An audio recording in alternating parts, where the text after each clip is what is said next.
Welcome back Hi to our channel. Welcome back to your channel. So for today's video, It's my guys. friends. My friends have a birthday. Oh, because she's gonna have a birthday soon, guys. So pag-greet naman dyan si Baby Tally. So we're gonna have a pink cake. Pink cake. Oh, gusto niya daw kasi ng pink cake.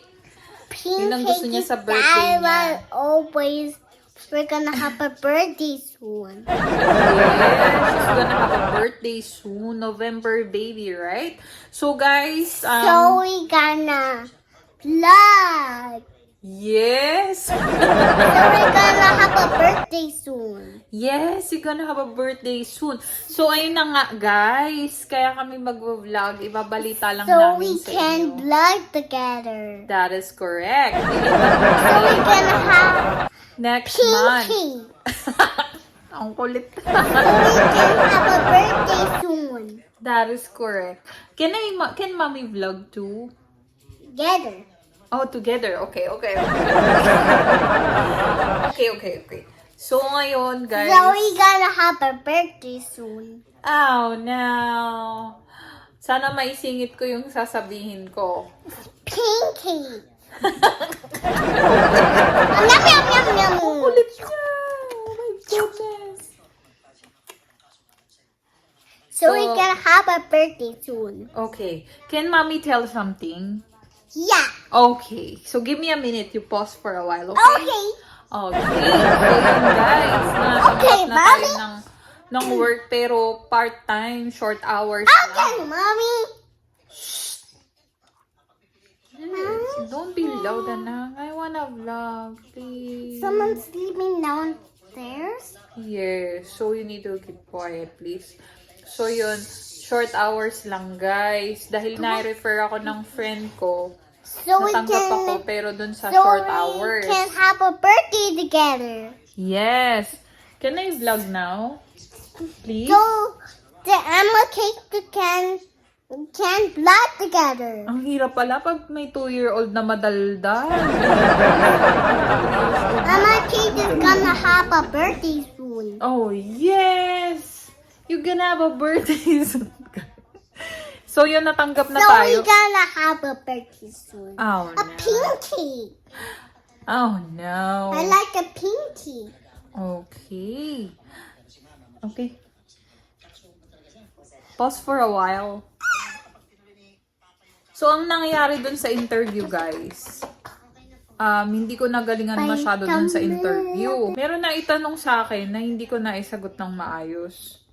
So, ang nangyari, imbis na yung much more hours yung makukuha ko, lower hours yung na-offer sa akin. Kasi syempre, nirank nila dun sa mga na-interview kung sino yung pinakamagaling. So sad, mommy's mad again. No, I'm not. So, ayun, nirank nila kung sino yung weakest link, tsaka yung pinakamagaling na sa interview. So, syempre, ako siguro yung weakest link. Napunta sa akin yung very short hours na 16 hours a week lang. Kasi per shift, dun sa in-applyan ko, 8 hours lang. Daddy. Ang dal-dal nito. Parang walang nakakaintindi ng sinasabi ko. So, yun. 8 hours per shift. Tapos night shift. Eh di 2 shift a week lang ako.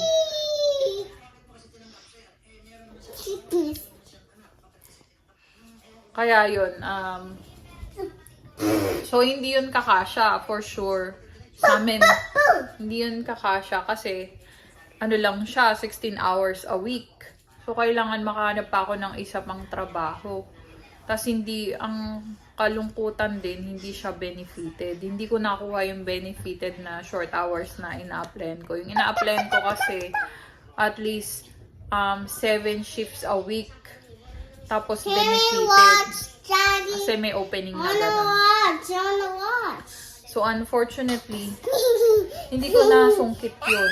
Dahil hindi ko, alam mo naman, medyo slow tayo sa interview.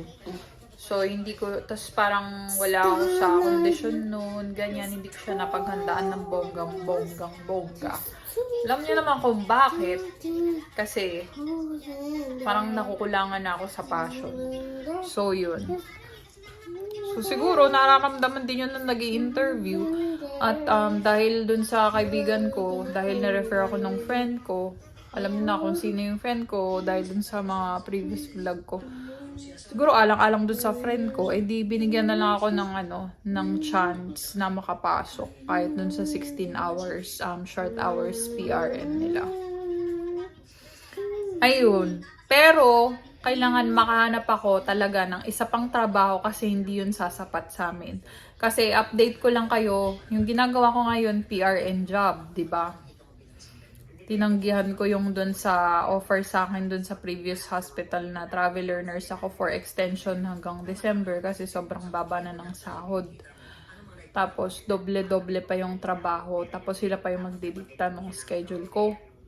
So, ang nangyari, ngayon, nagpi-PRN lang ako. Sa PRN pala, hanggang ang daldal ni Natalia. Sobra. So, 3 shifts a week lang ang pwede kong pick upin. Hindi ako pwede lumakpas ng more than 40 hours a week. Kasi syempre, iniiwasan nila yung overtime. Maano sila sa overtime. So, pag 4 shifts na yung pinick up ko, more than 3 shifts na ako, hindi na ako pwede mag-pick up ng isa pa per week. Ganun sa PRN. Mas sasapat sana kung makaka 4 shifts a week ako kahit dun sa PRN job ko lang. Tapos, pag lumipat kami dun sa may saan to tayo lilipat? Sa may Roseville, di ba? Sa Roseville. Roseville, Rocklin area kami lilipat. So, kapag lumipat kami dun, guys, wala yung company na yun, wala siyang hospital na sakop doon. Ang sakop niya, yung nandun pa sa San Jose. Medyo malayo. Tapos chinek ko yung app ko, laging wala silang pick-up shift. Pero yung dito sa Los Angeles, halos araw-araw may pick-up shift. Ayun lang. So wala akong makita na ibang ma-apply na PRN doon sa area na yun. Ang hirap maghanap. Parang halos walang opening. So, nag-try ako dun sa ConnectRN. Hindi ko alam kung ano mangyayari dun. ConnectRN.com. Kung i-verify na nila yung file ko, kung mabibigyan ako ng chance or kung meron silang pick up dun sa area ng Sacramento or Folsom or Rocklin or Roseville, sa mga ganong area kung meron. Kasi kung wala na naman, edi pinagod ko na naman yung sarili ko mag-fill up ng everything. Para sa PRN. Kasi nag-a-apply din ako sa iba, mga hospital doon na PRN. Parang wala namang halos opening. Tapos parang hindi rin ako natatanggap. Kasi parang parang kailangan may kakilala ka din na magsasubmit ng resume mo sa manager, gaya ng friend ko, di ba? Parang ganon. So, ayun lang yung napansin ko. Pero ang swerte din talaga ng mga iba na nakukuha sila agad, nabibigyan sila ng chance na ma-interview. Syempre kasi tinitignan siguro na matagal na silang nurse. Ganyan, ako pa laktaw-laktaw yung experience ko. Bago ako nag-bedside, nag-case management pa muna ako. Hindi siya tuloy-tuloy. I love you. I love you more. Daldalita. So yun, in-update lang namin kayo guys.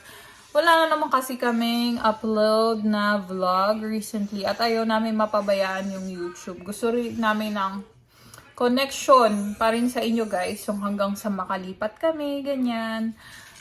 So balak namin magrenta kami ng bahay. Kasama namin yung kaibigan ko para masaya, diba? Para hindi kayo masyado ma-homesick. Basta i-share na lang namin yun sa inyo soon. Sana makapag-vlog kami na maayos. Medyo magkakaroon na kami siguro ng peace of mind pag nakalipat na kami kasi doon na talaga kami balak mag-settle.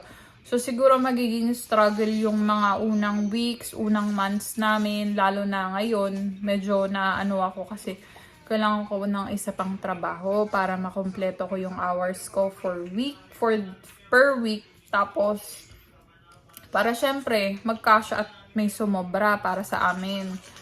'Di ba? Kasi parang hindi talaga maging magandang idea yung umasa ka sa PRN na job ngayon na walang benefit, ganyan. Kasi mahirap din kasi na nandito kami sa LA tapos kukuha ko ng full-time job na benefited.